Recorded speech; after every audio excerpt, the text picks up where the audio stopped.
Coming up next, we have Charles Allison with Should the U.S. government, specifically the Department of Energy, be in the venture capital business? Charles.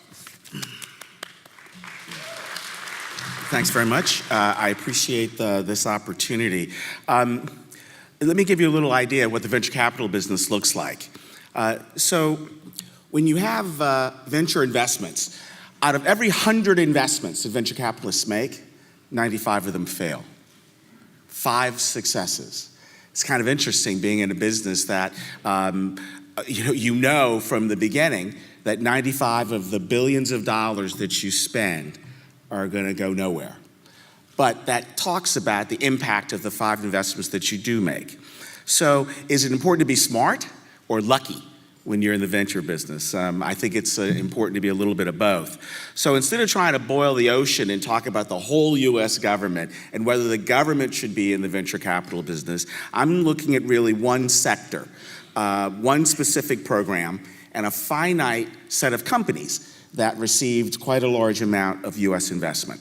I'm just curious, how many people here believe in climate change? Oh, thank goodness. What a good audience here at the New School. I'm so relieved that as many hands went up. So our world is warming up to a new generation of energy storage solutions enabled by nanotechnology. A123 systems. Now, I'm not going to explain battery technology. I'm not going to talk about the intricacies of nanotechnology, but I will say that back in 2009, the Department of Energy awarded to 48 companies $2.4 billion. The idea was to stimulate business, jobs, green jobs, and growth around the idea of electric vehicles. Now, I think everyone has heard of electric vehicles, and it's not about the vehicle itself, it's about the battery. How long does the battery last? How long does it take to charge the battery? How useful is that battery over time? How do you dispose of the battery when you're finished with it? And one of the companies, the second largest grant, and this was a grant by the government because the government's not in the business of making investments per se, to get a return, they're trying to create jobs, they're trying to create opportunity and growth. One company, A123 Systems, was awarded $249 million. That was in August 5th, 2009. By October 16th, 2012, A123 Systems was bankrupt.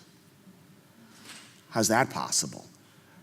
It wasn't about capital. They had a lot of capital. They had a lot of investors. They had a lot of intellectual property, all the things that the venture capitalists will tell you need.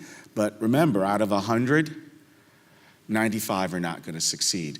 And even if it's large numbers that we think protect us from mistakes, and having the right partners, the right lawyers, the right management teams, the right backers, you still have to be a little bit smart and a little bit lucky. So what I'm going to do is, there are a bunch of those companies have not succeeded. So the ones that have, there are about 36 that are left. So I'm going to follow the money. I'm going to look at the surviving companies and look how well they've done. I'm going to investigate each one and see if that investment, that grant money that they received from the US government, really did help them through research and development, through product development. So did that original $2.4 billion, was it money well spent or money poorly spent?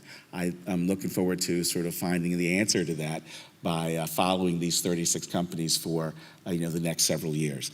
That's kind of what my research is for now. So thank you.